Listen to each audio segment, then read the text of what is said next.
We've got Mr. Elias Masilela, a very, very insightful and experienced individual in the industry, has held many senior leadership roles within the financial, within different financial institutions, both in South Africa and in the region. Someone who, when I spoke to try and get some quick tidbits, was quite guarded, I would say. But I think with wisdom comes that ability to navigate some of these slippery characters who end up being appointed as MCs from place to place. Nonetheless, I was able to manage to get a few things that I think I can share with you. When he was young, he didn't really specifically know what he wanted to be or specifically have a specific desire. Lots of specifics there. He has always been someone about service. And I think in the environment and the context that he grew up in, he realized that it was much more important to do the best at whatever it is that you do, because ultimately that's what leads to your legacy. He's someone who fully believes that everything you do, there's a function of luck that contributes to that. And because of that, it's important to just do your best, and if you're in the right place at the right time, it will come through.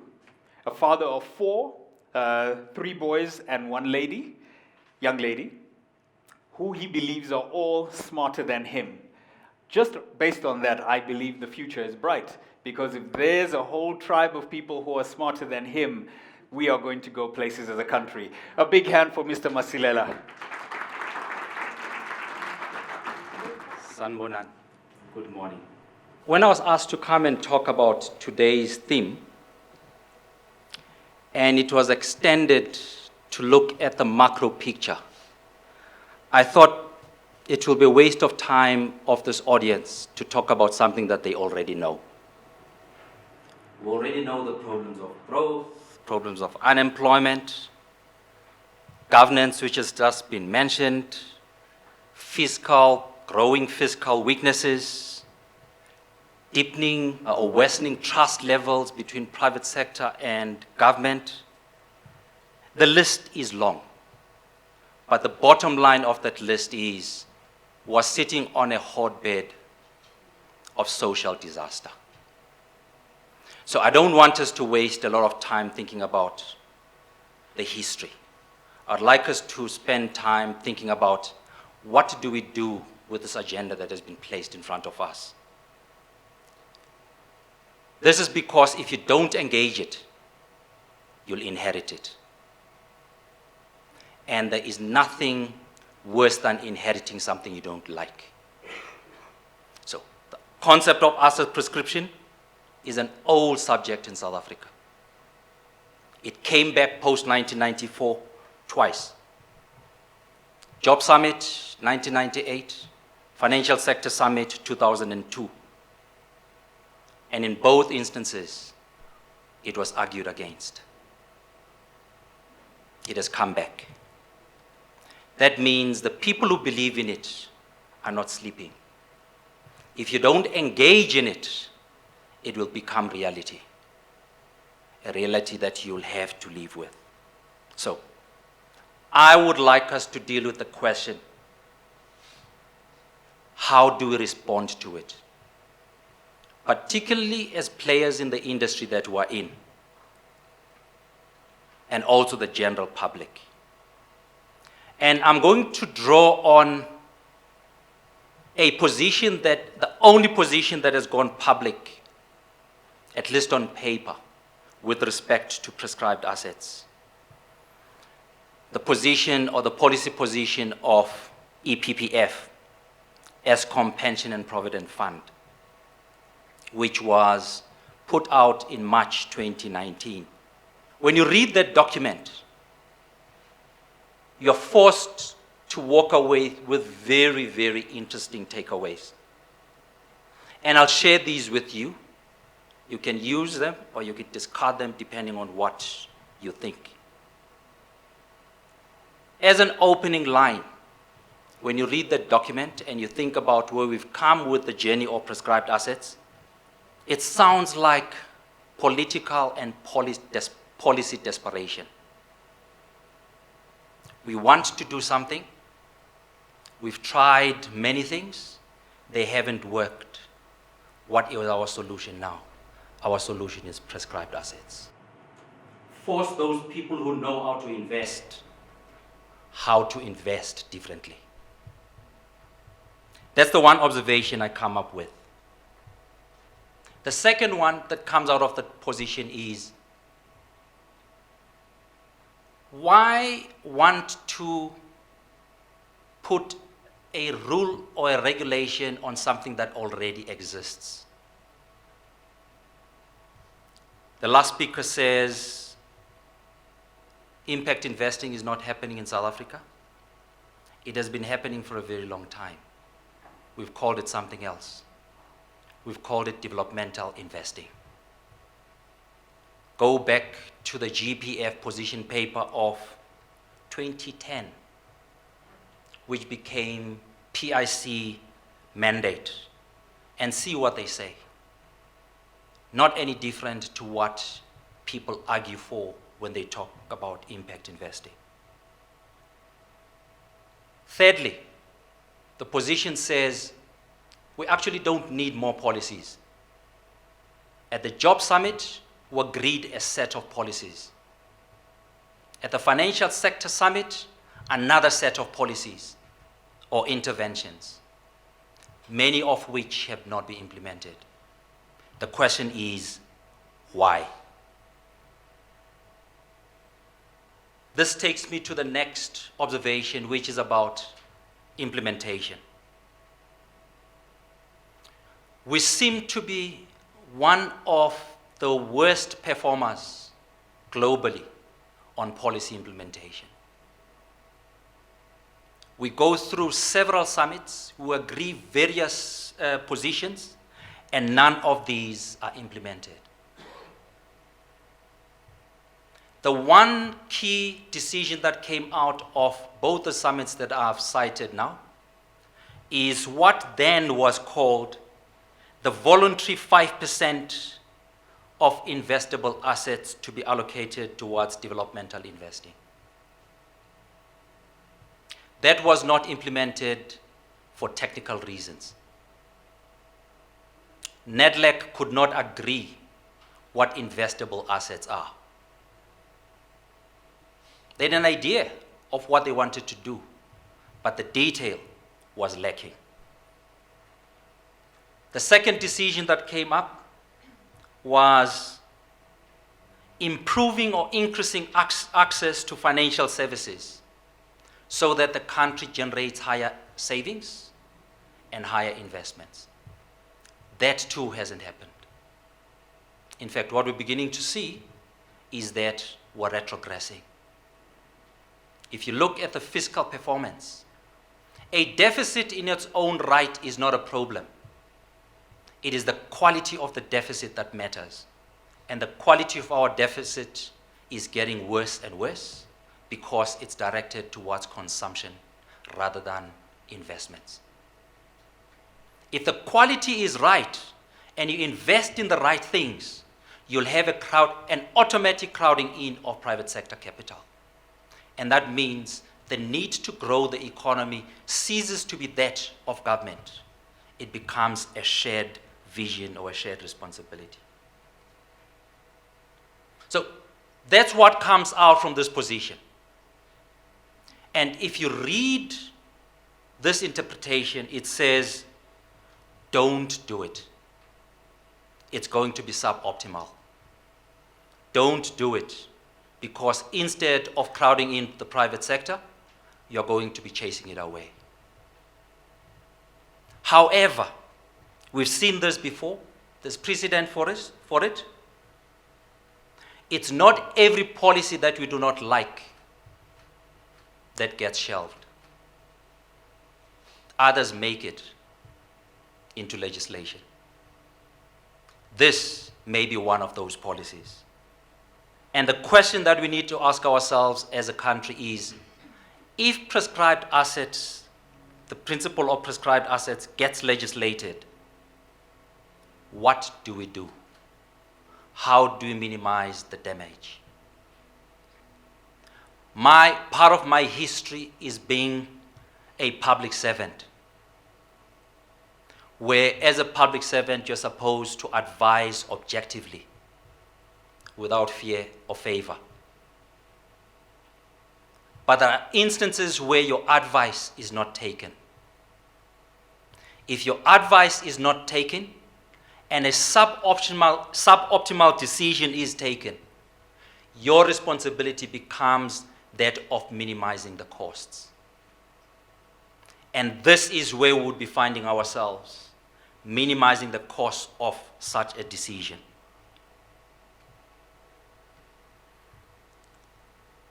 One of the likely costs that come out of my analysis is that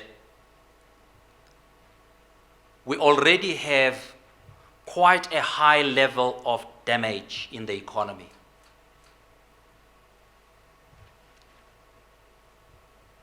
With a high level of confidence fragility.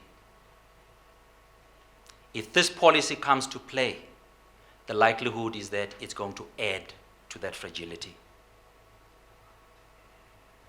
We're already faced with a high level of policy uncertainty and mistrust between government and private sector.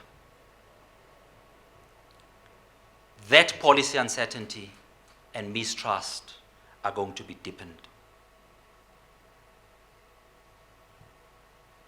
Secondly, is that there is no empirical evidence that government has the fairest view of the economy, therefore has the legitimate position to prescribe for optimal investment decisions going forward relative to today and in the past.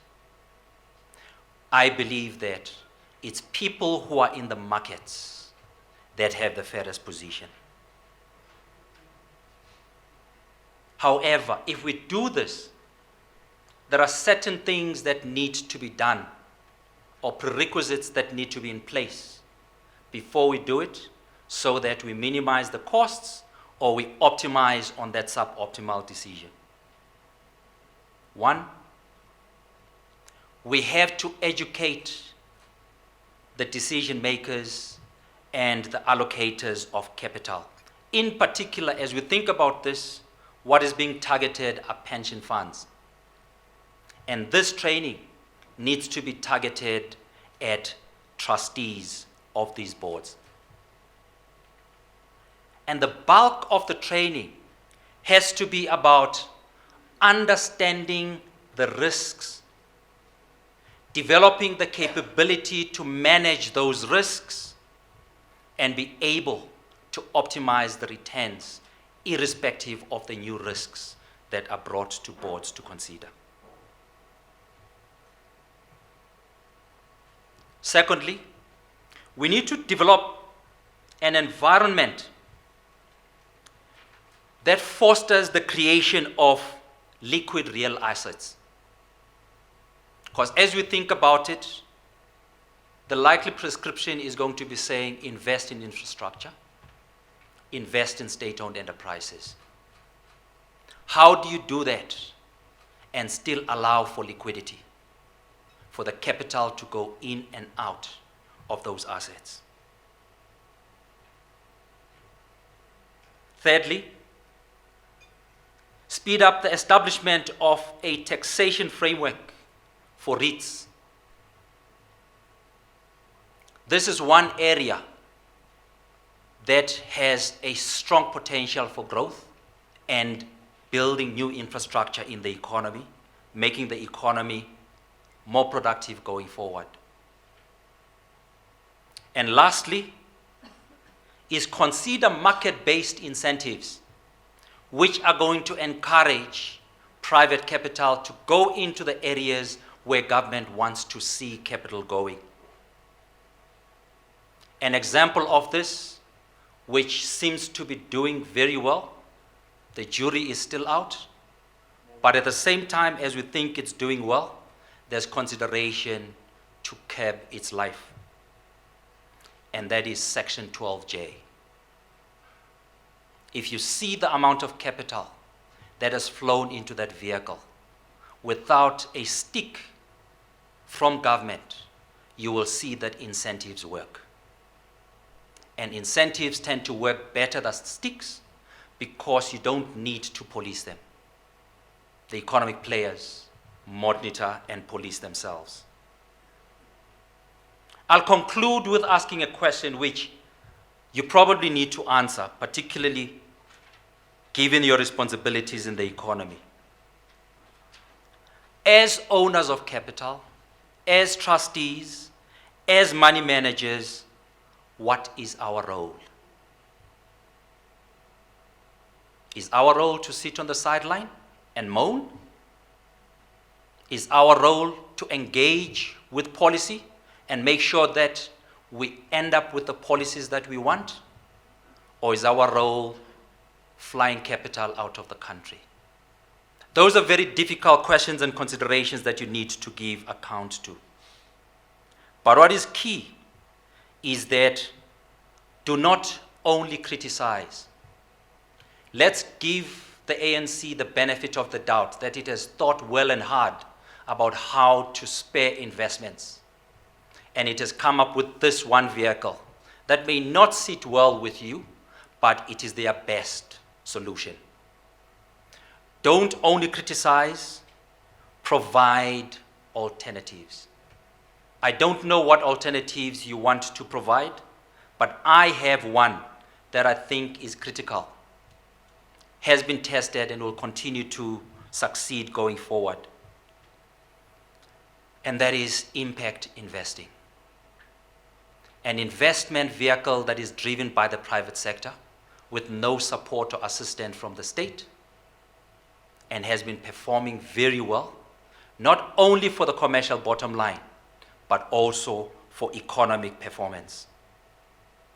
That means our responsibility is to take on the leadership of driving investments in the country. We also have to take on the responsibility of building back confidence, trust, and honesty into our economic system. And why impact? Why no other vehicle? There are three reasons why impact investing is superior to many investment vehicles or philosophies that you can think about. The first one is inherently, it forces you to think about the critical outcomes which you want to see in your society or in the economy, rather than realizing those outcomes as a consequence of what you do. Secondly, by its nature, it forces the improvement of capitals, financial capital, human capital, social capital, and all other capitals that you need for running the economy. And lastly, it focuses the mind on both domestic and global issues that we should be concerned about as owners of capital and managers and allocators of this capital, making sure that we do not fail again. We cannot fail our SDGs. We cannot fail the National Development Plan. And that is your responsibility. Thank you very much.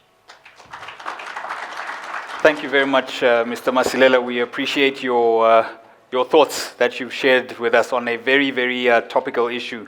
A couple of questions have come through. However, we're going to balance them out because we're about to have a panel discussion where I think some of the different panel members will contribute to some of those questions that have been posed, but probably just picking up on one to look at. It says that if development assets have been implemented effectively, then why are current social statistics what they are?